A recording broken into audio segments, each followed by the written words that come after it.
Hello and welcome back to Vedanta coaching academy. My name is Jeevan Kumar.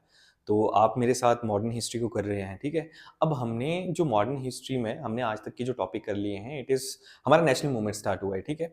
National movement की जो आपकी स्थापना है with the foundation of the Congress, तो कांग्रेस के साथ साथ ही हमने आपकी मॉडरेट, एक्सट्रीमिस्ट और साथ ही साथ हमने रेवोल्यूशनरी फेज को भी हमने कवर कर लिया हुआ है। आज का हमारा जो टॉपिक रहने वाला है, it is the first world war. और उसमें आपने क्या देखना है, देखिए फर्स्ट वर्ल्ड वॉर, ठीक है, उसके कंटेक्स्ट में हमने भारतीय का जो रिस्पॉन्स रहा।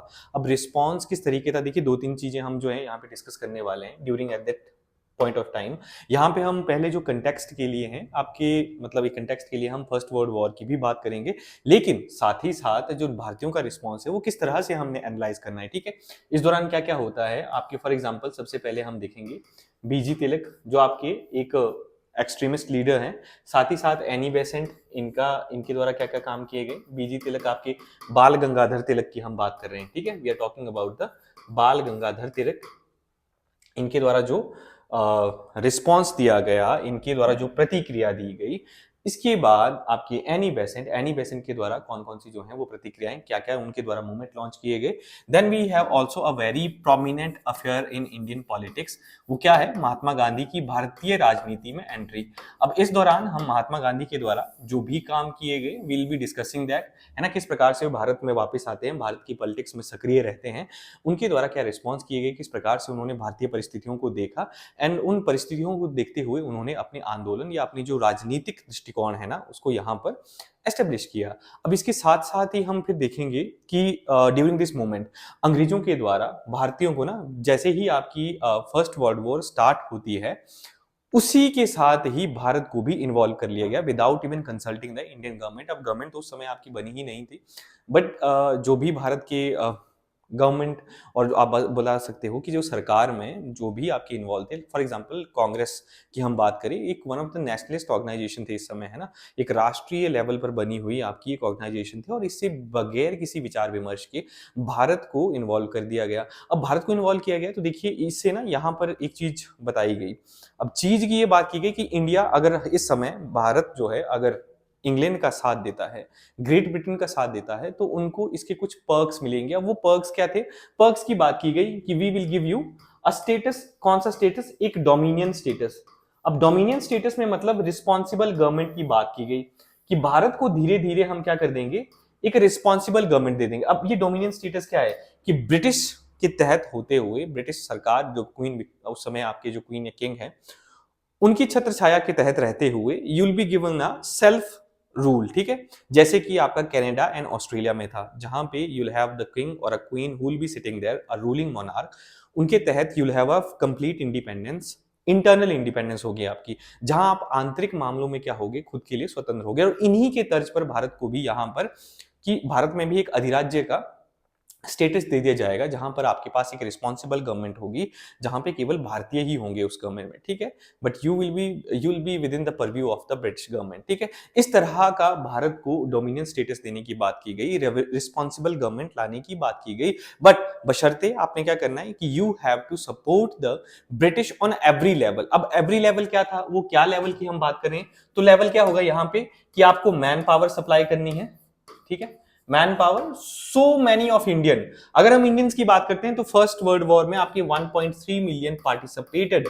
अब ये केवल नॉट एज अ सोल्जर नहीं थे, केवल सोल्जर ही नहीं थे, but large number of the doctor, engineer, everybody, जिस तरह की आप सेवा प्रोवाइड कर सकते हो, सभी लोगों ने बढ़ चढ़कर भाग लिया। क्यों? क्योंकि यहाँ पे हमारे जो नेशनलिस्ट लीडर थे ना, उनको उनके द्वारा भी आह्वान किया गया कि अगर आप यहाँ पे अंग्रेजों का साथ देते हैं तो दे विल गिव अस, क्या देंगे हमें, भारत को स्वशासन मिलेगा। लेकिन होता क्या है आपको मालूम है, उसके बाद क्या होता है, हमें केवल एक मॉन्टेस्क्यू, चैम्सफोर्ड जो रिफॉर्म हुए ना, उनके तहत एक बहुत सी छोटी सी मीडियोकर सा यहाँ पर एक रिस्पॉन्सिबल गवर्नमेंट के नाम पर हमें बहुत ही मीडियोकर से रिफॉर्म ला दिए गए। अब इन रिफॉर्म्स के तहत बाद में क्या हो जाता है, उसके एवज में हमें क्या मिल जाता है, रॉलेट एक्ट इंप्लीमेंट कर दिया जाता है, रॉलेट एक्ट इंप्लीमेंट कर दिया जाता है, जिसके एवज में क्या होता है आपका 13 अप्रैल 1999 को हमें जलियांवाला बाग जैसी हत्याकांड जो हुआ, वैसी घटनाएं हमें देखने को मिलती है। तो हमें सेल्फ डिपेंडेंसी तो कहाँ मिलनी थी, सेल्फ रूल तो कहाँ मिलना था, बट हमें ये सारी चीजें मिली जो कि जिसने आपका जो फर्दर, बट देखिए ये सारी अत्याचार तो हुए, लेकिन इसके साथ साथ ही क्या होता है भारत में जो आपका नेशनल मूवमेंट था उससे और ज्यादा फ्यूल पकड़ लिया।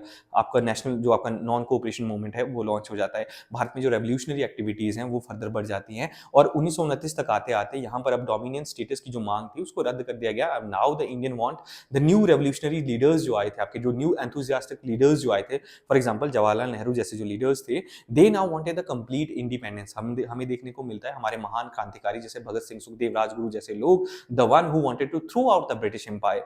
तो ये सारी चीजें हमें देखने को मिली। इवन दो जो ब्रिटिश के द्वारा जो आपके जो जो प्रयास किए गए भारतीय नेशनल मूवमेंट को, राष्ट्रीय मूवमेंट को सबड्यू करने के, उसको डिमिनिश करने के, उसको सप्रेस करने के, वो सारे विफल हो गए। और इवन दो आपका जो फर्दर फ्यूल हो गया, तो ये सारी उनके द्वारा प्रॉमिसेस किए गए थे, हम आपको डोमिनियन स्टेट देंगे, अब बदले में आप अपनी मैन पावर प्रोवाइड करिए, man power on the name of soldier. Soldier के साथ साथ ही जो भी आपकी इंटेलेक्चुअल पावर है, फॉर एग्जाम्पल आपके डॉक्टर हैं, इंजीनियर्स हैं, वो सभी हमें चाहिए। भारत से रॉ मटीरियल, ठीक है, रॉ मटीरियल का एक्सटॉर्शन हुआ ऑन अ हायर लेवल, ठीक है। जो फॉर एग्जांपल अगर वॉर है, वॉर में अगर आपको क्या, यू नीड द आर्म्स चाहिए, तो यहां से क्या जाएगा, लोहा वगैरह, आपका जो steel, iron, it all was exported to the Britain, है ना। यहां से कॉटन, तो कुछ एक इंडस्ट्रीज भी बूम्स हुई, जैसे फॉर एग्जांपल आपकी जो टाटा इंडस्ट्री है वो उस समय आपकी बूम होती है, Birla industry, that boom at that time ना, यहाँ के लोग जो थे capitalist, they started the company, जो डिमांड थी वो यहाँ से फुलफिल भी करी, but it was a very limited, यहाँ का ना जो डेवलपमेंट है वो बहुत लिमिटेड हुई। यही एक अपॉर्चुनिटी है जो वहां पे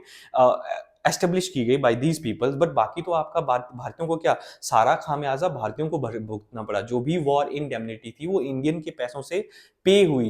क्या आपकी भारतीय रिसोर्सेज लगे, मैन पावर लगे, है ना, वो सारे वहां पे जाकर के उनको बहुत सारा नुकसान हुआ। और जो कंसेशन की डिमांड की गई, कंसेशन की डिमांड किन लोगों ने करी, यही जो आपके बाल गंगाधर तिलक जो है, इनके द्वारा, बाल गंगाधर तिलक, जिनके द्वारा आपका होम रूल लीग मूवमेंट स्थापित किया गया। इसमें क्या डिमांड की गई थी कि लोगों को, जिन लोगों ने अपना सब कुछ खोया है, उन्हें किसी ना किसी तरह की कंसेशन मिले, उनको भी कंसेशन मिले, और भारतीयों को जो आपने प्रॉमिस करा था एक डोमिनियन स्टेटस, एक रिस्पॉन्सिबल गवर्नमेंट, वो भी इंप्लीमेंट की जाए, लेकिन ऐसा कुछ होता नहीं है। तो आइए ये सारी बातें हैं जो हम अपने आगे इस लेक्चर में हम डिस्कस करने वाले हैं, जो हमारा कंटेंट रहेगा। इसके साथ साथ ही हमने क्या डिस्कस करना है, now will be discussing about a little bit background of a first world war, ठीक है। थोड़ा सा आपको आइडिया होना चाहिए कि जो वर्ल्ड वॉर है वो स्टार्ट क्यों हुई, व्हाट वाज द रीजन। अब देखिए फर्स्ट वर्ल्ड वॉर की हम बात करते हैं तो 1914 से लेकर के 17 के बीच में आपका पहला वर्ल्ड वॉर हुआ, ठीक है। अब रीजन क्या था इसका, अगर देखिए रीजन ना, अगर हम जैसे हमने वो विद्रोह पढ़ा है, आपका विद्रोह की अगर हम बात करते हैं 1857, यहाँ पे मैं थोड़ा सा पैरेलल सा ना आपको एक बैकग्राउंड बताना चाहूंगा, और इसके साथ ही एक आपको पैरेलली एक एग्जांपल है ना उसको ड्रॉ करना चाहूंगा। अब देखिए 1857 का जो रिवॉल्ट हुआ, तो जो इमीडिएट कॉजेज हैं वो क्या माने जाते हैं, इमीडिएट कॉजेज क्या थे, आपके सभी को मालूम है कि इमीडिएट कॉजेज जो थे, ब्रिटिश के द्वारा क्या चीज इंप्लीमेंट की गई, जो आपके ग्रीस्ड कार्टेज, ठीक है, चर्बी वाले कारतूस जो इंट्रोड्यूस किए गए, ठीक है, जिसमें ये अफवाह फैलाई गई कि जो ग्रीस कार्ट्रिज है ये क्या है, ये काउ और आपके जो पिग है उनकी फैट से इनको क्या किया गया, इट वाज ग्रीस्ड बेसिकली, तो आपको मुंह से छील करके उनको डालना पड़ेगा। अब ये दोनों के लिए सैक्रेड हैं, सोल्जर रिफ्यूज करते हैं एंड द म्यूटिनी स्टार्टेड। ये था आपका सारा इमीडिएट कॉजेज, लेकिन अंडरलाइंग कॉजेज कितने हैं आपको देख रहे, जब भी ब्रिटिश रूल इंप्लीमेंट हुआ 1757 से लेकर के 1857 तक, लोगों की ग्रीवेंसेस जो थी वो हर एक डायमेंशन पे, हर एक लेवल पे, चाहे वो इकोनॉमिक पर्सपेक्टिव से हो, प्रशासनिक तौर पर हो, हर जगह पर भारतीयों का एक्सप्लॉयटेशन हुआ, रिलीजियस लेवल पर हो आपका, एंड बहुत सारी चीजें हैं ना, बहुत मीगर से आपकी डेवलपमेंट इंट्रोड्यूस की गई। तो हर एक एक्सेप्ट पर, हर एक डायमेंशन पर, हर एक पहलू पर भारतीयों का जो शोषण किया गया, उन सभी चीजों का जो बिल्डअप होता गया ना, जो ग्रीवेंसेस थी वो बिल्डअप होता गया, और वो 1857 में रिवॉल्ट बनकर जो उनकी एक्सपेंशनिस्ट पॉलिसी है, आपने देखा doctrine of lapse, subsidiary alliances, ये सारी एक्सपेंशनिस्ट पॉलिसीज जो थी, जो भारतीय प्रिंसेस थे उनके राज्यों को क्या हड़प लिया गया, तो इनसे जो आपके प्रिंसेस थे उनकी भी अपनी ग्रीवेंसेस हैं, जमींदारी वर्ग है अपनी अपनी ग्रीवेंसेस हैं, फार्मर हैं जिनकी सबसे वर्स्ट कंडीशन है अपनी अपनी ग्रीवेंसेस हैं, और ये सारी किस तौर पर फटती हैं आपकी 1857 रिवॉल्ट की तरफ। और इसमें ट्रिगर पॉइंट क्या था, बस ये चर्बी वाले कारतूस, सिपाही म्यूटनी करते हैं, और सभी जो वर्ग हैं वो इस रिवॉल्ट में बढ़ चढ़ करके भाग लेते हैं। उसी तरह से आपने फर्स्ट वर्ल्ड वॉर में रिमेंबर करना है, याद रखना है कि देखिए, जो अगर हम रिमेंबर, जो पहला आपका जो इमीडिएट कॉज जिसको हम मानते हैं, अब इमीडिएट कॉज क्या है, आपकी जो ऑस्ट्रिया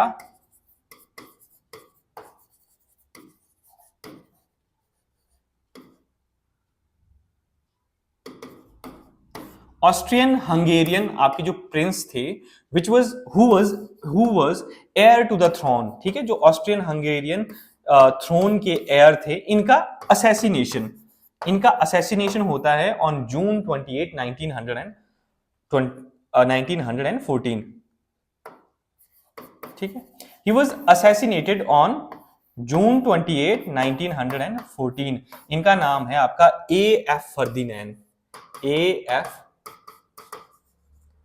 फर्दिनैंड, ठीक है, A F Ferdinand. And he was, ये देखिए ये नाम क्या है, ए एफ फर्दिनैंड। ये थे आपके एयर टू, कहां किसके एयर थे, ऑस्ट्रियन हंगेरियन जो आपके क्राउन के, he was heir to the throne, उन थ्रोन के ये एयर थे। He was assassinated by the Bosnian Serbian person, ठीक है, बॉस्नियन सर्बियन पर्सन जिनका नाम है गैवरीलो प्रिंसिप, ठीक है। अब असैसिनेटर कौन थे,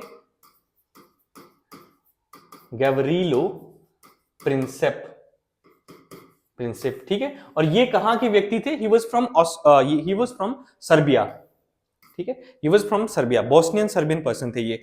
अब आपने एक बात याद रखनी है, यहां पे क्या हुआ, ये था आपका इमीडिएट कॉज जब आपके हंगेरियन प्रिंस को असैसिनेट किया जाता है बाय द सर्बियन पर्सन। अब सर्बियन और हंगेरियन की आपस में दुश्मनी, और हम इसकी बात करते हैं तो क्या है उस समय ना, देखिए ये था इमीडिएट कॉज। इमीडिएट कॉज से पहले बहुत सारी चीजें वहां पे यूरोप में हो रही थी। For example Germany was becoming at that point of a time, it was basically काफी लार्जर पावर जो थी वो बढ़ रही थी, and it was also wanted to have a share in the colonial power. जो कॉलोनियल पावर थी आपकी ब्रिटिश एंड फ्रेंच, ठीक है, जिनकी आपकी throughout the world colonies थी, and they were basically prospering from this, है ना। And Germany was becoming powerful, Germany जब पावरफुल बन रहा था तो उसको भी इसमें शेयर चाहिए था। तो इनकी जो कन्फ्लिक्ट ऑफ इंटरेस्ट था वो हमेशा आपको देखने को मिला, है ना। और इनकी जो एडवांसमेंट है जर्मन के ऊपर, जो रिस्ट्रिक्शंस लगाई गई थी बहुत सारी, एंड देन इन सभी जो आपके रीजन है ना, it was basically building up.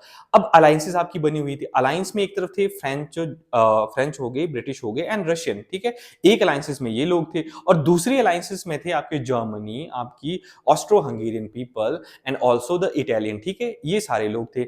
अब जैसे ही ऑस्ट्रियन हंगेरियन लोगों के द्वारा ये विरोध किया गया कि सर्ब ने जो है, सर्बियन ने हमारे प्रिंस की हत्या कर दी है, तो इनको एक अल्टीमेटम दिया गया कि आपने सरेंडर करना है, एक्सेप्ट करना है कि you guys were the responsible for the assassination of our prince, है ना। अदरवाइज अगर आप नहीं करते हो एक्सेप्ट तो आपके ऊपर अटैक कर दिया जाएगा। And then this declaration was not accepted by the Serbian के द्वारा एक्सेप्ट नहीं की गई। तो 28 जुलाई 1914 को हंगरी के द्वारा सर्ब के ऊपर, ठीक है, अटैक कर दिया गया। अब जब हंगरी अटैक करती है तो Hungary was backed by the Germany, ठीक है, हंगरी को जर्मनी के द्वारा बैक किया गया, and the Serbian they were backed by the Russia, ठीक है, ये जो अलायंसेस बनी हुई थी। अब जब अलायंस रशिया बैक करती है तो Germany attack on Russia, and also इन्होंने फ्रांस के ऊपर भी अटैक कर दिया।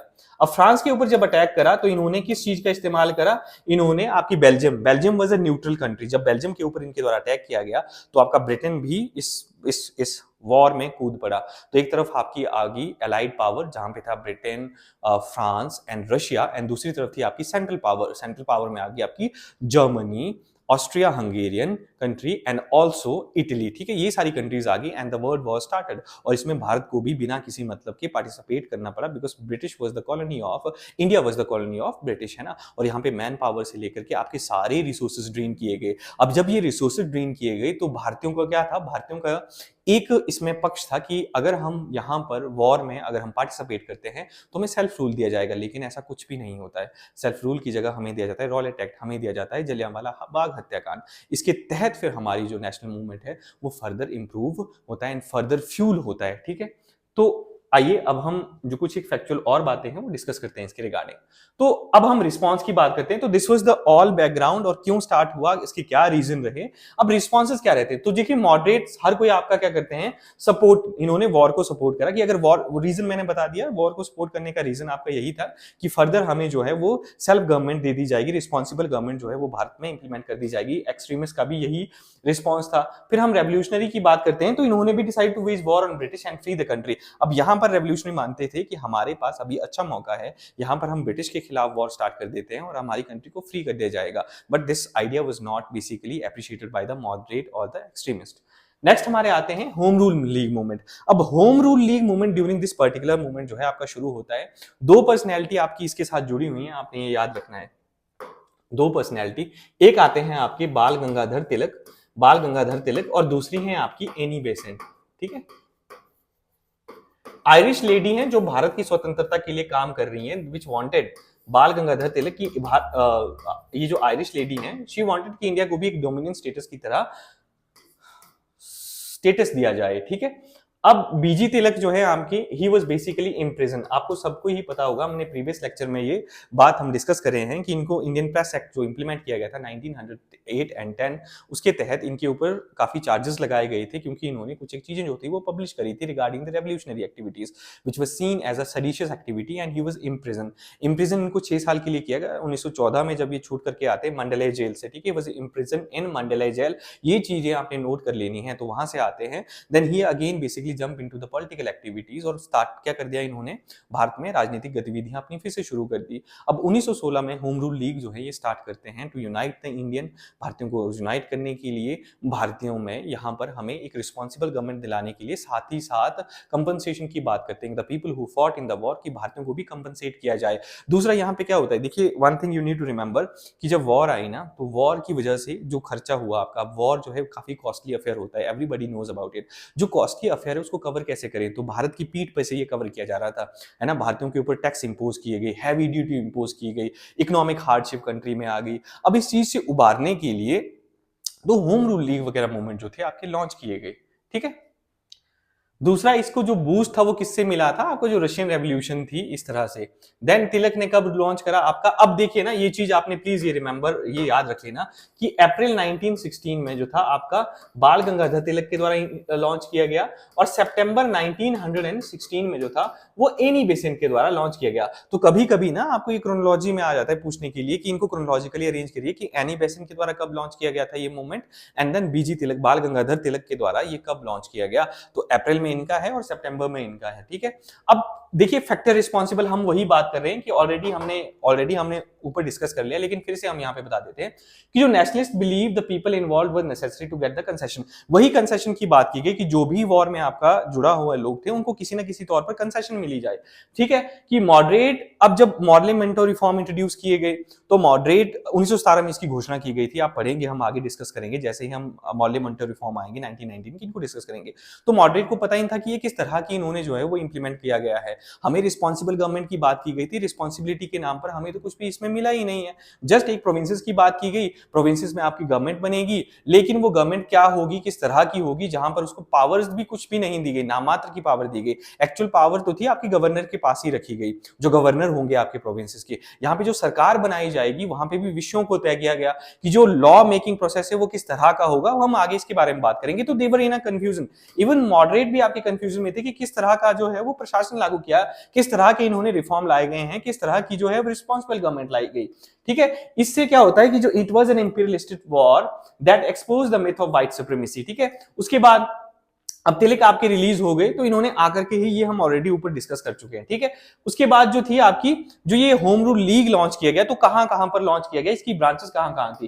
ठीक है, इन्होंने अप्रैल में सेटअप करा, और ये महाराष्ट्र के एरिया में, जहां पर बॉम्बे को आपने एक्सक्लूड करना है, क्योंकि बॉम्बे में आपकी कौन सी एक्टिव थी, महाराष्ट्र के पूरे रीजन में था, इट वाज अंडर द तिलक, लेकिन जो बॉम्बे सिटी थी that was the under Annie Besant. ठीक है, साथ ही साथ कर्नाटका और सीपी आपका सेंट्रल प्रोविंस है, और बिराड़ वाला रीजन जो था, यहां पर आपका जो तिलक का मूवमेंट था वो एक्टिव था। वेरी इंपॉर्टेंट इंफॉर्मेशन, आपकी जो फैक्चुअल इंफॉर्मेशन है वेरी इंपॉर्टेंट, अपने नोट करनी है। ठीक है, जिसमें स्वराज्य की, तो पहले क्या बात की गई थी कि हम पहले डोमिनियन स्टेटस मतलब अधिराज्य की बात करेंगे, और धीरे धीरे धीरे धीरे विल मूव टुवर्ड्स द स्वराज्य, जहां पर हमें कंप्लीट इंडिपेंडेंस की बात की जाएगी। लेकिन हमें तो वो डोमिनियन स्टेटस भी नहीं मिला इस समय तक। ठीक है, और तिलक ने आपकी जो पैसिव रेजिस्टेंस है, इस चीज को भी इन्होंने क्या करा था, इस चीज को भी इन्होंने प्रमोट करा था, इस चीज को भी एडवोकेट करा था। अब एनी बेसेंट ने जो सितंबर 1916 में इनके द्वारा लॉन्च किया गया, ये मद्रास में था, और रेस्ट ऑफ द इंडिया जिसमें बॉम्बे भी था, मैंने बात करी ना, देखिए एक तो मद्रास, उनका कहां पर था, इट वाज इन महाराष्ट्र,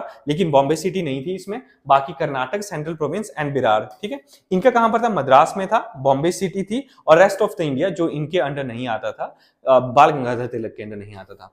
ठीक है, उसके बाद अब जो आपने लीडर्स देखने हैं कि इनके साथ साथ और कौन से लीडर्स जो थे इसके साथ एसोसिएटेड थे, तो मोतीलाल नेहरू, लाजपत राय, जवाहरलाल नेहरू, भूलाभाई देसाई, चित्तरंजन दास, मदन मोहन मालवीय एंड मोहम्मद अली जिन्ना। फिर इसके बाद हम पढ़ेंगे कि होम रूल लीग है, इट फेडेड आउट बाय 1919। तो 1919 के आते आते आपका होम रूल लीग मूवमेंट जो था वो कहीं ना कहीं फेड आउट हो जाता है, डाई डाउन हो जाता है। अब रीजन क्या था इसके पीछे कि इफेक्टिव ऑर्गेनाइजेशन नहीं बनी, कॉम्युनल राइट हो गए आपके 1917-18 के बीच में, देन फिर आपके moderate were pacified by the Tilak reform, the Montagu champs reform. ठीक है, अब क्या थे जो मॉन्टेग्यू जेम्स फॉर्म रिफॉर्म जो इंट्रोड्यूस किए गए, उससे मॉडरेट जो था उनके ना कहीं there was a grievances towards the government की एक्सपेक्टेशन जो थी वो आपकी हाई थी। अब और क्या आता है इसमें, तिलक जो है फिर क्या हुआ कि 1918 के आते आते तिलक जो थे आपके विदेश चले जाते हैं। एंड दूसरा आपने ये भी याद रखना है कि जो बाल गंगाधर तिलक है उनकी मृत्यु 1920 में हो गई थी। ठीक है, तो ये जो आपका मूवमेंट था ना, धीरे धीरे जो एक टाइम पे आपकी डोमिनेंस स्टेटस की बात करता है, लोगों को कंपनसेशन देने की बात करता है, and which basically United the Indian nationalist movement, वो धीरे धीरे बाय द टाइम ऑफ 1919 तक आते आते ये फेड डाउन हो जाता है। एंड रीजन हम ऑलरेडी डिस्कस कर चुके हैं। फिर अब हम पढ़ेंगे कि जो पर्सनैलिटी इसके साथ कौन कौन सी एसोसिएटेड थी। तो ऑलरेडी हम बात कर चुके हैं एनी बेसेंट। एनी बेसेंट के बारे में मैंने पहले भी आपके लेक्चर, जो हमारे प्रीवियस लेक्चर है वहां पे मैं डिस्कस कर चुका हूं, लेकिन फिर भी यहाँ पे आपको मैं कुछ एक बातें बता देता हूँ कि देखिए, she came to India in 1893। अब भारत में जब आती हैं तो इनकी जो सबसे पहली एसोसिएशन है दैट वाज विद द, किस मूवमेंट के साथ इनकी एसोसिएशन थी बताइए। हमने पहले भी देखिए, हम पहले भी प्रीवियस लेक्चर्स में हम इसके बारे में बात कर चुके हैं। तो she was associated with the theosophical society.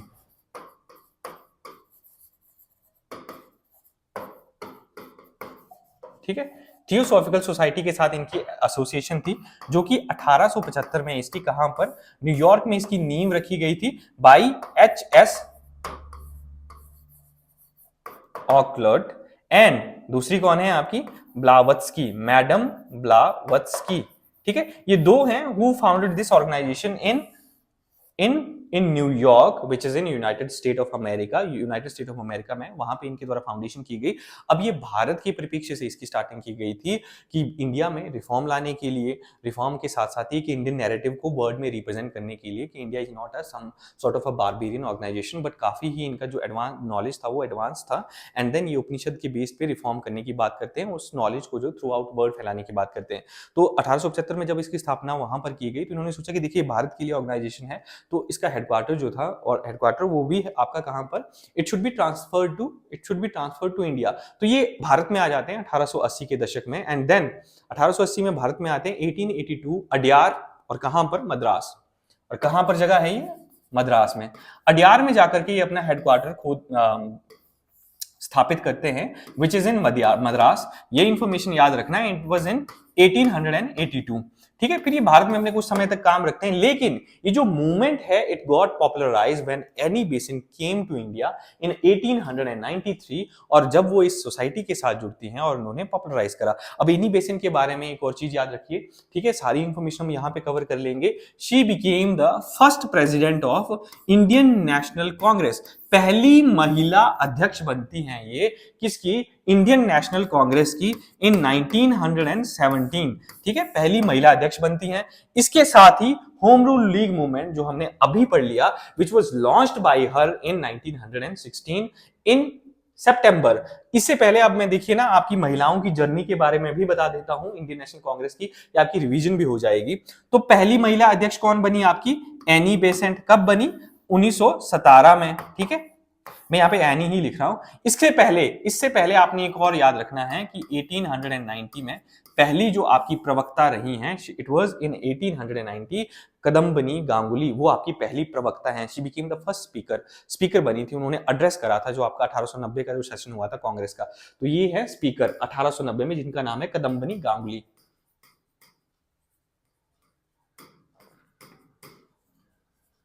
और पहली भारतीय महिला अगर आपको पूछ लिया गया, who became the first Indian women to preside over the Congress, तो ये आएंगी आपकी 1925 में। क्या नाम था इनका, सरोजनी नायडू। सरोजनी नायडू पहली भारतीय महिला थी जो कांग्रेस की प्रेसिडेंट बनती है इन 1925। तो ठीक है, एनी बेसेंट के साथ साथ हमने ये जर्नी भी देख ली। तो एनी बेसेंट आपकी बहुत ज्यादा ही भारत में एक्टिव रहते हैं, भारतीय राजनीति में, जो भारत को अधिराज्य और स्वतंत्रता दिलाने के लिए काम करती हैं। नेक्स्ट हमारे लीडर हैं, the next leader is going to be Bal Gangadhar तिलक। बाल गंगाधर तिलक के बारे में हम ऑलरेडी ऊपर भी पढ़ चुके हैं, लेकिन फिर भी यहाँ पे रिवीजन। तो देखिए, भारतीय पॉलिटिक्स में 1880 के दशक से ये एक्टिव हैं और 1880-90 के दशक में जो है और ज़्यादा एक्टिव हो जाते हैं। इनके द्वारा भारतीयों को यूनाइट करने के लिए 2-4 चीज़ें जो हम यहाँ पे डिस्कस करना चाहेंगे। पहला तो एक जो हम बोलते हैं ना कि हमने पहले भी पढ़ा कि नेशनल मूवमेंट में रिवाइवलिस्ट मूवमेंट आई, तो उसमें क्या किया गया कि इंडियन प्राइड को रीजनरेट करना, रिवाइव करना, ये काम इनके द्वारा किया गया। और क्या चीज़ें इनके द्वारा उसके लिए हथकंडे इनके द्वारा अपनाए गए। फर्स्ट वर्स जो आपका गणपति फेस्टिवल जो अभी सेलिब्रेट किया जाता है ना, it was started by him. तो महाराष्ट्र में जो गणपति फेस्टिवल स्टार्ट किया गया 1893 में, it was started by him. दूसरा आपकी जो शिवाजी की जयंती को मनाना, and then the spirit of Swaraj, जहां पे बात की गई थी, उन्होंने जो स्वराज के लिए काम किया, शिवाजी की जयंती को मनाने का काम भी इनके द्वारा स्टार्ट किया गया, एंड इट वाज इन 1894। ठीक है, ये भी था। फिर इनके द्वारा कुछ एक नेशनलिस्ट न्यूज़पेपर जो थे वो चलाए गए, जिनका नाम है केसरी एंड देन मराठा। अब केसरी और मराठा ये जो न्यूज़पेपर है, ये किन किन भाषाओं में थे ये आपने याद रखना है। तो केसरी हो गया आपका मराठी लैंग्वेज में, ठीक है, एंड जो मराठा था आपका ये इंग्लिश न्यूज़पेपर में, इंग्लिश भाषा में एक न्यूज़पेपर, एक पत्रिका थी। और इन्हीं में इनके द्वारा जो पब्लिकेशन छापा गया था 1908 से 10 के दौरान, उस दौरान इनको दोषी ठहराते हुए under the press act of 1908 and 10, ठीक है, he was imprison for 6 year in Mandalay jail. ये बात ही याद रखना, मांडले जेल में इनको 6 साल की सजा सुनाई गई, और तब से 1914 तक ये जेल में रहे। वहां से आते हैं 1914 में जेल से छूट करके फिर से भारतीय पॉलिटिक्स में जो है, इंडियन पॉलिटिक्स में शामिल हो जाते हैं। 1916 में आपका होम रूल मूवमेंट चलाते हैं, कुछ समय के लिए विदेश चले जाते हैं 1918 में, एंड वापसी में 1920 में इनकी मृत्यु हो जाती है। तो this was the person who was associated, और ये सारे काम इनके द्वारा किए गए। ठीक है, दूसरा अगर हम ये देखिए ना, इनके द्वारा जो स्लोगन कौन सा दिया गया था कि Swaraj is my birth right and I shall have it, कि स्वराज मेरा जन्म सिद्ध अधिकार है और इसे मैं लेके रहूंगा। फिर एक चीज और, तो न्यूज़पेपर तो हमने डिस्कस कर लिए, इनकी बुक की अगर हम बात करते हैं तो कौन सी थी, गीता रहस्य and Arctic home of the Vedas. Very important, please इस चीज को याद रख लेना, बार बार ये जो पूछी जाती है कि गीता रहस्य है वो किसके द्वारा लिखी गई और Arctic home of the Vedas किसके द्वारा लिखी गई है। ठीक है, देन ही डाइड ऑन 1 अगस्त, जो हम पहले डिस्कस कर चुके हैं 1920 में। इसी दौरान एक और बहुत बड़ी चीज होती है आपकी लखनऊ पैक्ट। अब लखनऊ पैक्ट को आप इस तरह से याद रखना कि देखिए, आपका 1907 में जो कांग्रेस में स्प्लिट हुआ था 1907 में, द स्प्लिट वाज अबाउट, किस चीज के कारण हुआ, किस चीज के तहत हुआ, ये हुआ था आपका मॉडरेट और एक्सट्रीमिस्ट की जो आइडियोलॉजी है ना, उनकी विचारधारा में बेसिकली अंतर होने की वजह से दे गॉट स्प्लिट, है ना, वो जो है आपकी स्प्लिट हो जाता है in Congress, basically got divided into 2 faction. अब यहाँ पे ये यूनाइटेड हो जाते हैं, यहाँ पे ये यूनाइटेड हो जाते हैं इन 1916 में। और जिस लखनऊ में ये सेशन हुआ था, अध्यक्षता किसने करी थी आपके पेपर के पॉइंट ऑफ व्यू से, वेरी इंपॉर्टेंट, एसी मजूमदार। इसमें क्या होता था कि जो एडमिशन, मतलब आपके जो कांग्रेस थे उसमें आपके एक्सट्रीमिस्ट की एंट्री हो जाती है, साथ ही साथ कांग्रेस और मुस्लिम लीग के बीच में क्या हुआ, एक पैक्ट साइन होता है, जहां पे दोनों ना समुदाय, 1906 में मुस्लिम लीग की स्थापना होगी आपकी, 1906 में हम पहले ही पढ़ चुके हैं, अंडर द लीडरशिप ऑफ आगा खान इन ढाका बांग्लादेश, जिसका हेडक्वार्टर कहां पे था, लखनऊ में था। ठीक है, किसका, मुस्लिम लीग के बारे में हम बात कर रहे हैं। हिंदू महासभा की स्थापना हो गई थी 1915 में, तो ये भी आपने याद रखना है। तो देखिए, कांग्रेस और मुस्लिम लीग को दोनों को एक फ्रंट पे लाया गया, यूनिटी यहाँ पे पहली बार हमें देखने को मिलती है, and the unity was about कि हमें कॉन्स्टिट्यूशनल राइट के लिए हमने साथ साथ काम करना है। अब अपनी अपनी ग्रीवेंसेस थी, कांग्रेस देख रही थी कि देखिए जो हमें बात बताई गई थी कि ड्यूरिंग द मूवमेंट हमें जो प्रॉमिस किया गया था वो हमें मिला नहीं, साथ ही साथ आपने जो मॉर्ले मिंटो रिफॉर्म होते हैं उसमें आपने सेपरेट इलेक्टोरेट दे दिया मुस्लिम्स को, है ना, तो जो रिप्रेजेंटेशन थी इसमें क्या कर रहे हो कि आप सांप्रदायिकता को बढ़ावा दे रहे, इनके अपने ग्रीवेंसेस थे। अब मुस्लिम लीग जो इनको प्रॉमिस किया गया था वो चीजें वो इंप्लीमेंट नहीं हो पा रही थी, इसीलिए दोनों एक फ्रंट पे आगे एंड साथ में लड़ने की कोशिश की गई। तो आपका जो लखनऊ पैक्ट है काफी इंपॉर्टेंट है, याद रखना। ठीक है, अब इनको क्यों लाया गया कि रीएडमिशन, अब आपके जो उस समय तक देखिए ना, आपके जो मॉडरेट लीडर थे, गोपाल कृष्ण गोखले हो गए, फिरोज शाह मेहता हो गए ना, इनकी मृत्यु हो चुकी थी, और एनी बेसेंट और आपके जो बाल गंगाधर तिलक है ना, इनके भी भरसक प्रयास किए गए कि दोनों को एक फ्रंट पे लाया गया, जिस वजह से ये दोनों वापस में एक्सट्रीमिस्ट एंड मॉडरेट जो है वो रीजॉइन कर लेते हैं, एंड ये कांग्रेस का जो दो फैक्शन थे जो बंटे हुए थे उनमें यूनिटी देखने को मिलती है। मुस्लिम लीग के अपने थे कि इन्होंने टर्की की हेल्प नहीं करी थी during the world war two, और साथ ही साथ कि बंगाल के पार्टीशन को अनल कर दिया गया था, और वो भी सांप्रदायिकता के आधार पर किया गया था ना। इसमें मुस्लिम लीग आपकी सपोर्ट करती है क्योंकि जो ईस्टर्न बंगाल था वहां पर क्या हुआ था कि आपकी जो मेजोरिटी ऑफ द पॉपुलेशन थी वो मुस्लिम थे and they were quite happy with it. जब इसको अनल किया गया, वापस लिया गया ड्यूरिंग द रीन ऑफ कौन से थे आपके वाइसरॉय, लॉर्ड हार्डिंग के टाइम पे जब ये वापस लिया गया तो ये इनकी अपनी ग्रीवेंसेस थी। इसीलिए इनको लग रहा था कि ब्रिटिश में हमारी नहीं सुनने वाले, ये साथ लड़के के मिलते हैं, जो हमारी प्रॉब्लम है बाद में हम उनको खुद ही सुलझा लेंगे, ठीक है। तो ये लोग साथ में आ गए। अब कांग्रेस की जो लीग थी, जिसमें क्या रीजन रहा कि इन्होंने बोला था, ये हमने डिस्कस कर चुके हैं, सेपरेट डिमांड दे दी गई थी इनको, इलेक्टोरेट दे दिया गया था, जिस कारण जो था वो कांग्रेस जो थी या साथ में कांग्रेस एंड मुस्लिम लीग जो साथ में आ गए। अब हम पढ़ेंगे मॉन्टेग्यू स्टेटमेंट ऑफ अगस्त 1917। तो ये जो हमने बात करी ना कि भारतीयों को शामिल किया गया आपके फर्स्ट वर्ल्ड वॉर में, वहां पर देखिए हमें जो रिस्पॉन्सिबल गवर्नमेंट का प्रॉमिस किया गया था ना, उसके नाम पर सिर्फ हमें ये जो आगे मॉन्टेस्क्यू चैम्प्सफोर्ड रिफॉर्म आए, ठीक है। अब ये 1917 में इसकी जो है वो डिक्लेरेशन कर दी गई, जिसमें बोला कि देखिए ये हम रिफॉर्म अभी इंट्रोड्यूस कर रहे हैं, धीरे धीरे फिर हम देखेंगे कि प्रोग्रेसिव वे में हम देखेंगे कॉन्स्टिट्यूशन हम रिफॉर्म को लाते जाएंगे, एंड देन इंडिया विल क्या होगा, इंडिया को हम further we will like transfer it towards the जो आपकी रिस्पॉन्सिबल गवर्नमेंट के साथ साथ ही हम इसको फिर इंडिपेंडेंट भी कर देंगे, लेकिन पहले जो कुछ एक हम ग्रेजुअल वे में देखेंगे कि ये प्रोसेस जो है वो कितना कारगर हो रहा है। तो एक कहीं ना कहीं ये भारतीयों को देखिए ये ठगने का प्रयास किया गया था इसमें, कि हमें कुछ भी मिला नहीं था, जो हमारी एक्सपेक्टेशन थी उससे बिल्कुल जीरो दिया गया, उल्टा हमारे ऊपर रॉलेट एक्ट जैसे आपके बार्बरिक एक्ट इंट्रोड्यूस किए गए एंड भारतीय की जो स्पिरिट ऑफ नेशनलिज्म है उसको दबाने का प्रयास किया गया। साथ ही साथ आप घटना देखते हो, जलियांवाला बाग जैसी हत्याकांड जैसी घटनाएं होती हैं भारत में, है ना। तो जो इंट्रोड्यूस किया गया, आपने ये याद रखना है कि जो मॉन्टेस्क्यू थे, he was secretary of state and Chelmsford आपके भारत के who was he was a viceroy. तो सेक्रेटरी ऑफ स्टेट रहते हैं आपके चैम्प्सफोर्ड, इंडियाज वाइसरॉय। तो secretary of state between 1917 Montesquieu and lord Chelmsford जो कि इंडिया के वाइसरॉय थे 1916 से लेकर के 21। इसके बाद कौन आते हैं आपके, रीडिंग आते हैं। तो इन्होंने डिक्लेरेशन करी रिस्पॉन्सिबल गवर्नमेंट की। अब इसमें जो डिमांड्स थी क्या थी, देखिए क्या थी बेसिकली डिमांड की, होम रूल की बात की गई थी, nationalist can't handle the seditious, और attainment of self government for Indian became a government policy, ये बन गई थी policy. Government will decide the timing and nature of the progress toward the responsible. अब यहाँ पे कि सरकार जो है ना वो डिसाइड करेगी, ठीक है। इस एक्ट के तहत क्या कहा गया कि सरकार डिसाइड करेगी कब और कैसे जो है हमने रिस्पॉन्सिबल गवर्नमेंट की तरफ बढ़ना है, ये सारी बातें की गई इसमें। और जो इसकी प्रोविजंस है आइए इनको देखते हैं।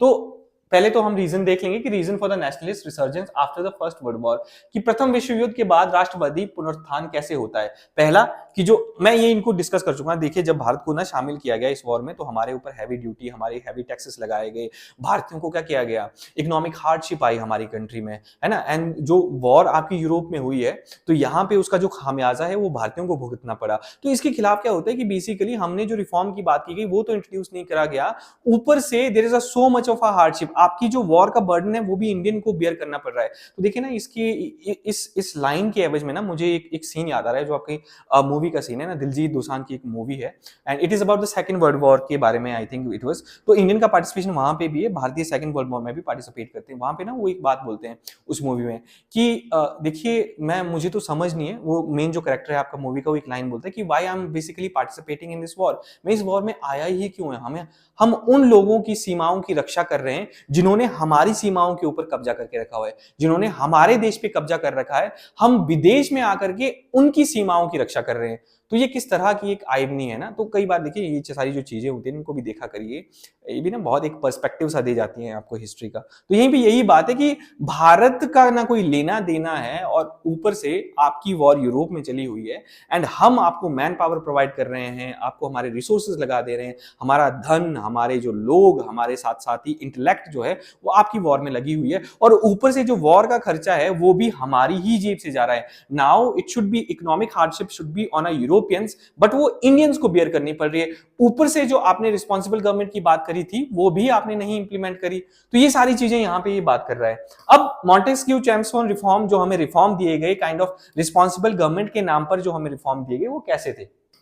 पहला कि गवर्नमेंट ऑफ इंडिया एक्ट आता है तो प्रोविंसेस में हमने क्या करा कि प्रोविंसेस में प्रोविंशियल में एक गवर्नमेंट इलेक्ट की जाएगी, governor was the executive head of the province, लेकिन जो आपके कार्यकारी अध्यक्ष रहेंगे वो गवर्नर ही रहेगा। रिस्पॉन्सिबल गवर्नमेंट की बनाने की बात तो की गई कि गवर्नमेंट जो है वो बनेगी, इलेक्टेड गवर्नमेंट आपकी बनेगी। अब इलेक्टेड गवर्नमेंट की बात की गई, इलेक्शन की बात की गई, जहां पे लोगों को रिप्रेजेंटेशन भी दी गई, वोटिंग राइट भी दिया गया। बहुत लिमिटेड है, बहुत ही उसमें हाईएस्ट आपकी क्वालिफिकेशन हाईएस्ट रखी गई। फॉर एग्जांपल मनी कंडीशंस डाली गई, जमींदारी कंडीशंस डाली गई, बहुत ही लिमिटेड लोगों को आपको जो ये फ्रेंचाइज दी गई, वोट डालने का अधिकार दिया गया। और जो प्रोविंसेस में गवर्नमेंट बनेगी वहां पे भी बहुत चालाकी से क्या किया गया, ट्रांसफर्ड और रिजर्व सब्जेक्ट रखे गए। अब जिनके ऊपर लॉ जो है आपके ट्रांसफर सब्जेक्ट पे केवल आपकी जो विधान पालिका होगी, जो प्रोविंशियल लेजिस्लेचर होगी, वो लॉ बना पाएगी, है ना। एंड वो पास फिर भी किससे होने, गवर्नर से पास होने प्रोविंस की। एंड जो आपके रिजर्व सब्जेक्ट है वहां पे उनको कुछ भी बोलने का अधिकार नहीं है, वो सीधे डायरेक्ट गवर्नर के अधीन आएंगे और उसकी एग्जीक्यूटिव के अधीन आएंगे, ठीक है। वहां पर लेजिस्लेटिव का कोई से नहीं होगा। हाँ, एग्जीक्यूटिव काउंसिल में लोगों की जो संख्या है वो बढ़ाई गई, हम ये बात करते हैं आगे आगे। तो दूसरा, द्वैध शासन लागू किया गया, जो मैं बात करी अभी कि ट्रांसफर्ड और जो रिजर्व सब्जेक्ट है ना, ये द्वैध शासन के अंतर आते हैं कि दो तरह के विषय होंगे। अब देखिए, लॉ आप बना सकते हो, कानून जैसे अभी भी होता है ना, सरकार जो है वो कानून बनाती है, हम हमारे चुने हुए प्रतिनिधि विधानसभा में जाते हैं, वो हमारे लिए नियम कानून बनाते हैं। कानून बनाने का काम विधान पालिका का है, उसको इंप्लीमेंट करने का काम कार्यपालिका है, एंड उसकी इंटरप्रिटेशन जो है वो न्यायपालिका करते हैं। तो ये सरकार के भिन्न भिन्न अंग जो अपना अपना काम करते हैं, यहां पर भी वैसे ही था। तो जो लॉ है ना, अब लॉ में क्या है कि आपके पास ऐसे सब्जेक्ट रखे गए जिसके जिसमें बोल सकते हैं कि आपके पास पूरी इंडिपेंडेंट ही नहीं है, रिस्पॉन्सिबिलिटी बहुत ज्यादा है, लेकिन आपके पास उसको निभाने के लिए आपके पास पैसा नहीं है। पैसा किसके पास रखा गया, गवर्नर के पास रखा गया। रिस्पॉन्सिबिलिटी किस में आती है, आपकी हेल्थ में आती है, एजुकेशन में आती है, लेकिन उसके लिए आपको पैसा चाहिए होता है, बजट चाहिए होता है ना। तो वहां अब ये भी चालाकी है कि ऐसे सब्जेक्ट ना वो भारतीयों को दिए गए जहां पे अगर लोगों की शिकायतें होंगी तो वो भी उनके लोगों से होगी। अब एजुकेशन अब आपने डाल दी, इसके ऊपर लॉ कानून बनाने का निर्माण और नियंत्रण जो है वो आपका विधान पालिका का रहेगा। पर विधान पालिका लॉ नियम कानून तो बना देगी, लेकिन बजट कहाँ है, रेवेन्यू और फाइनेंस किसके पास है, गवर्नर के पास है। वहां पे पैसा जाएगा नहीं जाएगा वो तो गवर्नर तय करेगा। तो अगर लोगों की शिकायतें यहाँ पे क्या होगा, वो किससे होंगी, अपने लोगों से। वो तो गवर्नर तो बोलेंगे देखिए जी, आपके खुद के इंडियन है जो आपके लिए लॉ बना रहे हैं, अब ये कैसे बना रहे हैं, मैं तो सिंपली पास कर रहा हूँ, बट एक्चुअल में उसके ऊपर जो डेवलपमेंट काम होगा वो तो गवर्नर के हाथ में है। तो इसमें दोनों चीजें ना, इन्होंने काफी ग्रिप इसमें अपना टाइपिंग कर दिया। इसलिए बोलते हैं कि British were very cunning person, ठीक है, बहुत ही कनिंग, तभी तो उन्होंने 200 सालों तक भारत पे राज करा हुआ है। तो ऐसे इन्होंने इख्तियार कर दिया ये चीज, जहां पर लोगों को अगर गुस्सा भी होगा तो वो उनकी जो रिस्पॉन्सिबल गवर्नमेंट है, जो गवर्नमेंट उन्होंने इलेक्ट करके भेजी है, उनके प्रति हो, ना कि गवर्नर और ब्रिटिश सरकार के प्रति। फिर बीच में वो सेवियर बन के आ जाएंगी कि देखिए हमने तो ये रिफॉर्म इंट्रोड्यूस कर दिए ताकि कुछ और सालों तक जो है हम यहाँ पर रूल कर पाए। तो ये चीज इंट्रोड्यूस की गई। अब डायरकी इंट्रोड्यूस की गई, जहां पे दो क्लास के एडमिनिस्ट्रेशन होंगे, आप एग्जीक्यूटिव एंड द मिनिस्टर्स। अब टू लिस्ट जो होगी सब्जेक्ट की जिसपे कानून बना सकते हैं, जो हम पहले बात कर चुके हैं कि रिजर्व होंगे जिसमें, और ट्रांसफर्ड होंगे आपके। गवर्नर के पास रहेंगे रिजर्व, और ट्रांसफर जो है आपके मिनिस्टर इंचार्ज, जो कि मतलब इलेक्टेड आपकी गवर्नमेंट है। फॉर एग्जांपल जैसे कि एजुकेशन थी, लोकल थी, गवर्नमेंट हेल्थ थी, एक्साइज में पहले ही बता चुका हूं, ठीक है। गवर्नर के पास इंपॉर्टेंट चीजें रखी गई, जैसे law and order, irrigation, finance, land revenue. जो पैसा है वो सारा उन्होंने अपने हाथ में रख लिया। लैंड रेवेन्यू, पुलिस होगी, आर्मी होगी, मिलिट्री होगी, सारा गवर्नर के पास चला गया, ठीक है। लॉ एंड ऑर्डर मतलब पुलिस, इरिगेशन मतलब इरिगेशन होगी तभी तो आपकी कृषि हो पाएगी, किसी खेती हो पाएगी, इंपॉर्टेंट चीज है। फाइनेंस एंड लैंड रेवेन्यू सारा इनके पास है। तो अगर आपने कोई डेवलपमेंट करनी भी है, जो रिस्पॉन्सिबल गवर्नमेंट है उसके पास पैसा ही नहीं है, तो वो कहां से करेगी, ठीक है। तो ये सारी चीजें थी, तो ये प्रावधान थे। दूसरा, आपकी जो प्रोविंशियल लेजिस्लेचर थी, देखिए उसमें क्या था, उसका साइज इंक्रीज कर दिया गया। अब जो 70% मेंबर थे, फॉर एग्जांपल प्रोविंशियल जो लेजिस्लेचर है, वहां पे ना पहले नॉमिनेशन वाला काम होता था और इलेक्टेड गवर्नमेंट मतलब ऑफिशियल नॉन ऑफिशियल मेंबर थे। तो यहाँ पे इलेक्टेड मेंबर की जो अब संख्या है वो 70% तक कर दी गई। कुछ एक वुमेन को भी अधिकार दिया कि वो वोट कर सकती हैं।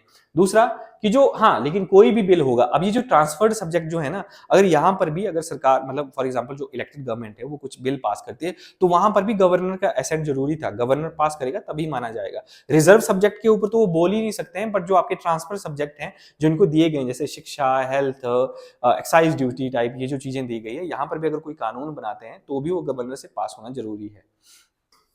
सेंट्रल गवर्नमेंट में क्या कार्य वो थी, किस प्रकार का था, तो जो गवर्नर जनरल है मतलब जो वाइसरॉय है वो चीफ एग्जीक्यूटिव अथॉरिटी था। और टू लिस्ट ऑफ एडमिनिस्ट्रेशन यहाँ पे भी आ गई, सेंट्रल प्रोविंसेस कि यहाँ पे गवर्नर जो वाइसराय है ना उसके पास सेंट्रल पावर भी है एंड प्रोविंसर के ऊपर जो भी एडमिनिस्ट्रेशन होगा उसके ऊपर भी पावर होंगे। अब जो वाइसराय की एग्जेक्टिव मतलब जो कार्यपालिका जो उसकी कार्यकारी परिषद थी, कार्यपालिका थी, वहां पर क्या किया गया, एक चीज इंट्रोड्यूस की गई कि एटलीस्ट 8 में से 3 मेंबर जो है वो भारतीय होने चाहिए यहाँ पे, ठीक है। तो कार्यपालिका में भी जो भारतीयों का थोड़ा बहुत ही सही लेकिन थोड़ा रिप्रेजेंटेशन तो आई है ना, और बढ़ी वो। अब गवर्नर जनरल जो थे वो ऑर्डिनेंस इश्यू कर सकते थे और ये पावर उनको दे दी गई। दूसरा, बाई कैमरल लेजिस्लेचर जो है वो सेटअप की गई थी, क्या थी, जिसमें लेजिस्लेटिव असेंबली होगी जो आज की लोकसभा की तरह मान सकते हैं। ये सेंटर की हम बात कर रहे हैं, वो ऊपर प्रोविंसेस था, ये सेंटर की बात कर रहे हैं जो गवर्नर के अधीन आएगा, ठीक है। ये जैसे हमारी होती है ना, स्टेट में आपकी विधान पालिका होती है और सेंटर में आपकी क्या होती है, स्टेट में हमारी लेजिस्लेटिव असेंबलीज होती है ना, और वहां पर लोकसभा होती है, आपकी संसद होती है ना। तो संसद में जो है आपकी राज्यसभा और लोकसभा आएगा, तो उसी तरह से यहाँ पे भी है, लेजिस्लेटिव असेंबली थी और काउंसिल ऑफ स्टेट थे, ठीक है, जो आपकी राज्यसभा की फोरनर है। इनके टेन्यूर भी मेंशन किए गए थे। जो लेजिस्लेटिव असेंबली होगी वो 3 साल के लिए होगी एंड अपर हाउस जो राज्यसभा होगी वो 5 साल के लिए चुनी जाएगी, ठीक है। फिर बजट के ऊपर देखिए इसमें क्या था, पहले ना आपको जो लेजिस्लेटर थे could ask question and vote on the part of budget. अब वो प्रश्न भी पूछ सकते थे, किस तरह के सप्लीमेंट्री क्वेश्चन भी पूछ सकते थे वो, ठीक है, पहले ये अधिकार नहीं था। दूसरा, बजट को भी वो डिस्कस करने लग पड़े, लेकिन बजट का केवल, अब बजट के ऊपर वोट करना कि बजट पास किया ना जाए, केवल 25% एक हिस्सा रखा गया था। 25%, ये फैक्चुअल इंफॉर्मेशन याद रखनी है ना, डायरेक्टली आपको एग्जाम में पूछ ली जाएगी कि इवन दो कि जो आपका बजट था उसको डिस्कस तो किया जा सकता था, साथ ही साथ उसके ऊपर संपूर्ण बजट के ऊपर आपको वोट करने का अधिकार मिल गया था। ऐसा नहीं था बिल्कुल भी, बजट के केवल 25% हिस्सा जो था जिसको वोटिंग राइट दिया गया आपकी इलेक्टेड गवर्नमेंट को, ठीक है। साथ ही साथ आपका कि पब्लिक सर्विस को एस्टेब्लिश करने की बात की गई, और ये जो आपका साइमन कमीशन जो भारत आया था ना, वो उसका प्रोविजन इसमें कहा गया था कि 10 साल के बाद एक का वैधानिक कमीशन बनाया जाएगा, स्टैट्यूटरी कमीशन बनाया जाएगा, जो कि किस चीज के लिए, कि भारत में एक वर्किंग को देखेगा। वर्किंग कौन सी वर्किंग, कि कामकाज का अध्ययन करने के लिए, कि बेसिकली इंडिया में जो आपके एक बोला ना इन्होंने कि आपको प्रोग्रेसिव हम चीज लाएंगे, फिर धीरे धीरे देखेंगे कि रिस्पॉन्सिबल गवर्नमेंट स्थापित की जानी चाहिए या नहीं की जानी चाहिए, ये चीज हम देखेंगे। तो ये चीज जो है वो इंट्रोड्यूस की जाएगी थोड़े थोड़े तरीके से। उसके लिए उस चीज को की देख रेख करने के लिए, उस चीज को देखने के लिए 10 सालों के बाद एक स्टैट्यूटरी कमीशन इंप्लीमेंट किया जाएगा। तो साइमन कमीशन का क्यों विरोध हुआ, एक बात याद रखना, वो ना उससे उन्होंने 2 साल पहले ही, मतलब वो सेटअप होना था 1929 में, लेकिन वहां की जो लेबर पार्टी थी, हाँ, लेबर ने दूसरी वाली जो पार्टी थी आपकी कंजर्वेटिव पार्टी, उनको लगा कि देखिए अगर लेबर पार्टी आ गई विच इज अ लिबरल पार्टी, वो आ जाएगी, वो भारतीयों को और ज्यादा, बहुत ज्यादा हो सकता है कि वो राइट्स दे दे, अधिकार दे दे। इसीलिए उन्होंने पहले ही अपनी सरकार के तहत ना, जब उनकी सरकार थी उस समय ही उन्होंने ये कमीशन बना दिया, ताकि जल्दी जल्दी जो है भारतीयों को ज्यादा, मतलब आप कॉन्स्टिट्यूशनल राइट्स ना दे दें। तो साइमन कमीशन आ गया, साइमन कमीशन में सारे अंग्रेज ही थे। अब भारतीयों ने विरोध इसलिए करा कि आप भारत के फ्यूचर को देख रहे हो कि संवैधानिक यहाँ पर कॉन्स्टिट्यूशनल इंप्लीमेंटेशन कैसी होनी चाहिए, इसमें एटलीस्ट भारतीयों की राय तो देख लीजिए, भारतीयों को भी तो शामिल करो। तो भारतीय अगर शामिल ही नहीं है, इसीलिए जो थे यहाँ पे क्या होता है, ये आपके सारे स्टार्ट होते हैं, व्हाट स्टार्टेड साइमन कमीशन के खिलाफ विरोध जो है आपका जताया जाता है थ्रू आउट द इंडिया। अब हम गांधी के बारे में पढ़ेंगे। तो महात्मा गांधी देखिए अफ्रीका से भारत आते हैं 1915 में, ये वापस आ जाते हैं। 9 जनवरी 1915 को आते हैं, जो आजकल इनके वापस आने पे क्या होता है, उनके भारतीय महात्मा गांधी वापस आते हैं तो क्या मनाया जाता है, भारतीय प्रवासी दिवस मनाया जाता है ना।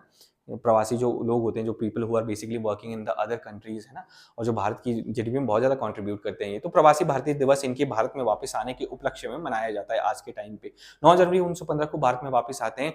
आते ही ये भारतीय पॉलिटिक्स में नहीं कूदते हैं, इनको गोपाल कृष्ण गोखले सलाह देते हैं कि पहले आप पूरे भारत का भ्रमण करिए, भारत की स्थिति से भली भांति परिचित होइए, और जब आप परिचित हो जाएंगे तो क्या होगा, तो फिर जाकर के आप इंडियन पॉलिटिक्स में शामिल होइए। जब ये शामिल होते हैं तो सबसे पहले क्या करते हैं, 1916 में बनारस हिंदू विश्वविद्यालय में एक स्पीच देते हैं, जहां पर ये आपकी जो एलिटिस्ट ऑर्गेनाइजेशन है उनको क्रिटिसाइज करते हैं कि आपने जनता के रोल को नहीं समझा। अगर आपको भारत को स्वतंत्र बनाना है, भारत को स्वतंत्रता की तरफ लेके जाना है, तो प्लीज इनकॉर्पोरेट और इन्वॉल्व योर मासेस, कि जनता की भागीदारी को अश्योर कीजिए। उसके बाद 1917 में चंपारण में, आपके बिहार में, जो आपका इंडिगो रिवॉल्ट, जो इंडिगो प्लांटेशन के खिलाफ वहां के जो फार्मर जो थे वो क्या कर रहे थे, प्रोटेस्ट कर रहे थे, उसमें शामिल होते हैं ये। फिर 1918 में जो आपकी अहमदाबाद मिल स्ट्राइक है वहां पर ये शामिल होते हैं। 1918 में खेड़ा सत्याग्रह, वहां पर ये शामिल होते हैं। फिर 1920 में आपकी किस एवरेज में जो आपका रिफॉर्म इंट्रोड्यूस किया गया था, और साथ ही साथ देखिए हमें क्या जलियांवाला एक्ट जो हुआ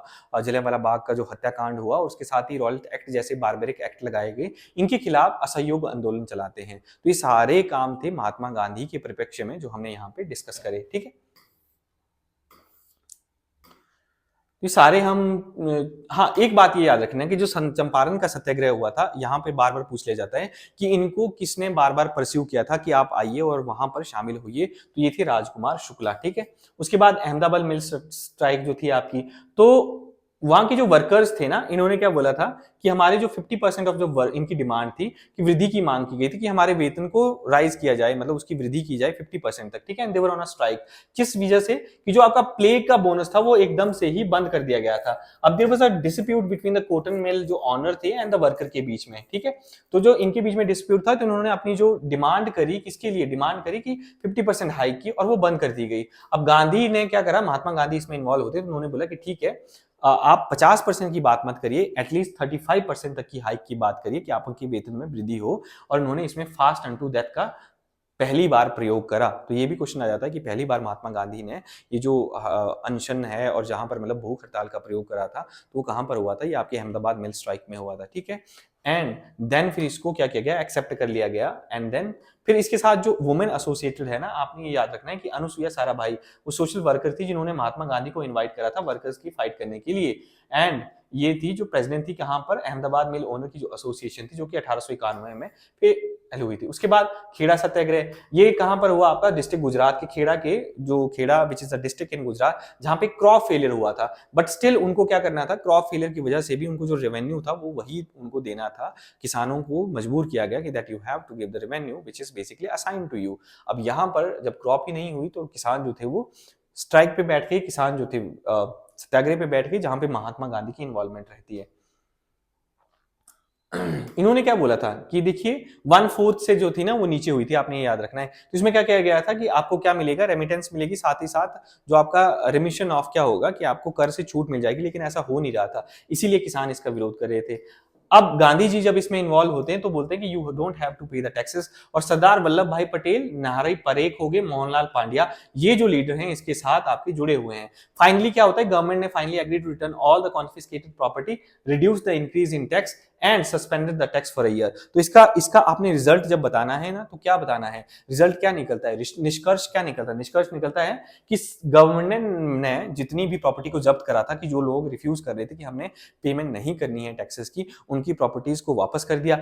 1 साल के लिए रेवेन्यू को जो है वो जो टैक्स कलेक्शन है उसको सस्पेंड कर दिया गया, और साथ ही साथ जो हाइक की गई थी उसको भी कम कर दिया गया, ठीक है। फिर आता है आपका रॉयलेट एक्ट, जिसको हमने पढ़ लिया, अभी पढ़ा। अब रॉयलेट एक्ट का अनार्कियल एक्ट है, रेवोल्यूशनरी क्राइम एक्ट था विच वाज इंट्रोड्यूस्ड, जिसमें क्या था कि imprisonment of activist without trial for 2 year, बिना 2 साल आपको मुकदमा बनाए आपको क्या नजरबंद किया जा सकता था, आपको आपको क्या किया जा सकता था, आपको जेल में बंद किया जा सकता था बिना किसी दलील, वकील एंड अपील के। अब इसी के खिलाफ क्या होता है, there was a so much of a uproar in the country. Gandhi ji ने इसके लिए मास प्रोटेस्ट की बात करी एट ऑल इंडिया लेवल, और सत्याग्रह सभा का आयोजन करा। इलेक्टेड मेंबर जी थे, जिसमें इंपीरियल लेजिस्लेटिव काउंसिल में, जिसमें जिन्ना, मदन मोहन मालवीय एंड अदर लोग भी, इन्होंने रॉयलेट एक्ट के विरोध में रिजाइन कर दिया गया था, ठीक है।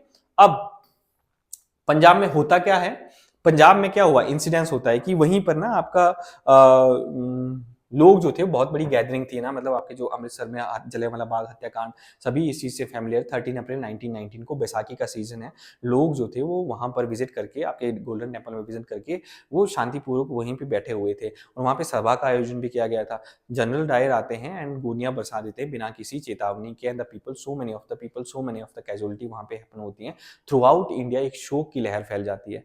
एंड जब शोक की लहर, तो इसमें ये बहुत बड़ा, मतलब हमें ना, आप बोल सकते हो कि इंडिया जो पार्टिसिपेट करता है इन अ वर्ल्ड वॉर, और उस तरह का हमें इस तरह से रिवॉर्ड दिया गया। पूरे भारत में शोक की लहर है, everybody was basically discussed with this incidents, इसीलिए आपका जो नेशनल मूवमेंट है वो फर्दर फ्यूल होता है ना। तो ये सब पढ़ लिए। अब ये क्या था कि देखिए वहां पे ना सभाओं का आयोजन किया जा रहा था, जो 2 प्रोमिनेंट लीडर थे आपके, अमृतसर में, जिसमें सत्यपाल मलिक आते हैं और सैफुद्दीन किचली हैं, इनको अरेस्ट कर दिया गया था। ठीक है, तो जब इनको अरेस्ट किया गया तो वहां पे शांतिपूर्ण सभा का आयोजन किया गया था, लेकिन मोस्ट ऑफ द पीपल जो वहां पर थे ना आपके अमृतसर में, जो उस जलियांवाला बाग में थे, they were unaware from this activity, because वो तो अपने काम से, मतलब वही बात करी कि बैसाखी वाला सीजन था, वहां पे जाने की प्रथा है, वहां से आकर के they were resting in this particular place, and जब उन निहत्थे लोगों पर बैठे हुए उसने हथियार चला दिया, गोलियां चलाई, and so many of the casualty वहां पे हैपन हुई होती हैं। ठीक है, अब कॉन्सिक्वेंसेस क्या निकलते हैं कि रविंद्रनाथ टैगोर जी ने क्या करा, अपना जो नाइटहुड उनको दिया गया था वो रिनाउंस कर दिया। महात्मा गांधी क्या करें, जो फर्स्ट लार्ज स्केल आपका सस्टेन नॉन वायलेंट प्रोटेस्ट जो है वो स्टार्ट होता है भारत में, नॉन कोऑपरेशन मूवमेंट लॉन्च करते हैं 1920 से लेकर के 1922 के तक, है ना। अब नॉन कोऑपरेशन मूवमेंट जो है आपका लॉन्च किया गया, तो आपने ये याद रखना है कि फरवरी 1922 में इसको वापस ले लिया गया। क्यों? क्योंकि यूपी के चौरा चौरी में एक हिंसक घटना होती है, जिससे आहत होकर के महात्मा गांधी इसको वापस ले लेते हैं। ठीक, अब जलियांवाला बाग हत्याकांड को असेस करने के लिए कौन कौन सी कमेटी बनाई गई थी? पहली थी आपकी हंटर कमेटी और इंक्वायरी, जो कि किसके द्वारा स्थापित की गई थी? ये स्थापित की गई थी गवर्नमेंट के द्वारा, जिसमें 3 इंडियन लोग भी थे। रिपोर्ट ने डायर के एक्शन को कंडेम करा, लेकिन इसमें किसी भी प्रकार का एक डिसिप्लिनरी एक्शन उनके ऊपर नहीं लिया गया। भारत से उनको रिजाइन तो करना पड़ा, बट जब वो वापस जाते हैं इंग्लैंड में, तो उनको जो protector of the British empire की उपाधि दी जाती है, उनको काफी मतलब एक रिस्पेक्टेड पोजीशन दी जाती है। उनके ऊपर कोई भी गवर्नमेंट के द्वारा कोई इंक्वायरी नहीं बिठाई जाती है, कोई उनके ऊपर सजा नहीं लगाई जाती है। हाँ, तो इससे क्या होता है कि इंडियन एक बात तो समझ गए थे कि British are never going to basically compromise जहां पर उनके खुद के इंटरेस्ट आ रहे हैं। उन्होंने किसी भी मीन की तरह से, चाहे बाई हुक बाई क्रुक, अपना शासन जो है वो मेंटेन करना है। देन नेक्स्ट क्या होता है, कांग्रेस के द्वारा क्या किया गया, कांग्रेस ने भी एक अपनी कमेटी अपॉइंट करी। अब ये चीज आपने याद रखनी है प्लीज, ये जो 2 चीजें हैं बहुत ज्यादा इंपॉर्टेंट है कि जलियांवाला बाग हत्याकांड हुआ, हत्याकांड होने के बाद क्या होता है कि गवर्नमेंट के द्वारा अपनी एक कमीशन बिठाया गया, हंटर कमीशन, जिसको नाम दिया गया कि वहां पे एक्चुअल हुआ क्या था उसके बारे में एक रिपोर्ट रिप्रेजेंट करिए। अब उसमें 3 भारतीयों को शामिल किया गया था, ये भी आपको पता होना चाहिए। नेक्स्ट, कांग्रेस जो थी इससे सेटिस्फाइड नहीं होती है और एक अपना कमीशन इंप्लीमेंट करती है। अब जब कमीशन वो इंप्लीमेंट करती है, कमीशन जो बनाती है, कमेटी का गठन करती है, तो उसमें कौन कौन से लोग थे? मोतीलाल नेहरू, सीआर दास, अब्बास तैबिज और एमआर जयकर जैसे लोग थे, जिसमें जनरल डायर के एक्शंस को क्रिटिसाइज किया गया था। अब रिसेंटली क्या हुआ इसके रिगार्डिंग, 30 अप्रैल 2020 को 101 साल पूरे हुए हैं और जलियांवाला बाग साइड घटनाओं एक नेशनल मूवमेंट की तरह इसको बना दिया गया हुआ है।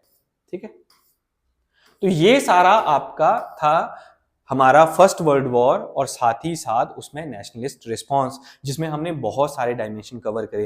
पहला हमने देखा कि जो फर्स्ट वर्ल्ड वॉर क्यों हुई, क्या रीजन था आपका, उसको हमने डिस्कस करा। देन फिर आपकी जो national home rule league movement है वो चीज हमने पढ़ी, किसे एनी बेसेंट के द्वारा, बाल गंगाधर तिलक के द्वारा इन चीजों को इंट्रोड्यूस किया गया, ये चीजें जो है इंप्लीमेंट की गई, इस तरह के जो गठन ऑर्गेनाइजेशन बनाई गई जो भारत के स्वराज्य के लिए काम करी, जिन्होंने भारत के स्वराज और कंप्लीट इंडिपेंडेंस या आपकी डोमिनेंट स्टेट की बात करी और एक gradual process responsible government establish करने की बात करी। ठीक है, भारतीयों को किस तरह से इन्वॉल्व किया गया in this movement, and then British के द्वारा क्या प्रॉमिस किए गए।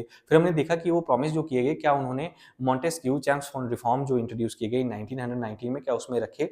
नहीं। फिर हमने पढ़ा कि गांधी जी की जो है वो भारतीय पॉलिटिक्स में एंट्री होती है, गांधी जी किस प्रकार से नेशनल मूवमेंट में एक जान ला देते हैं, मास मूवमेंट को इंश्योर करते हैं। हमने उनके द्वारा जो इन्वॉल्वमेंट थी उनकी मूवमेंट में, फॉर एग्जांपल चंपारण, खेड़ा और साथ ही साथ अहमदाबाद मिल स्ट्राइक, उसके बाद नॉन कोऑपरेशन मूवमेंट, ये सभी चीजें देखी। उसके बाद किस तरह से हमें रॉलेट एक्ट इंप्लीमेंट किया गया, किस तरह से जलियांवाला बाग हत्याकांड होता है, एंड साथ ही साथ इन लीडर्स के द्वारा क्या कलेक्टिव एफर्ट्स किए गए टुवर्ड्स द नेशनल मूवमेंट। तो ये सारी चीजें हमने डिस्कस करी। कल हमारा जो टॉपिक रहने वाला है, जो नेक्स्ट हमारा टॉपिक रहने वाला है इस लेक्चर में, will be studying about the civil disobedience movement और साथ ही साथ कुछ एक revolutionary activities and some round table conferences को भी हम करने वाले हैं। तो तब तक के लिए thank you so much for being with us. I will see you in the next lecture.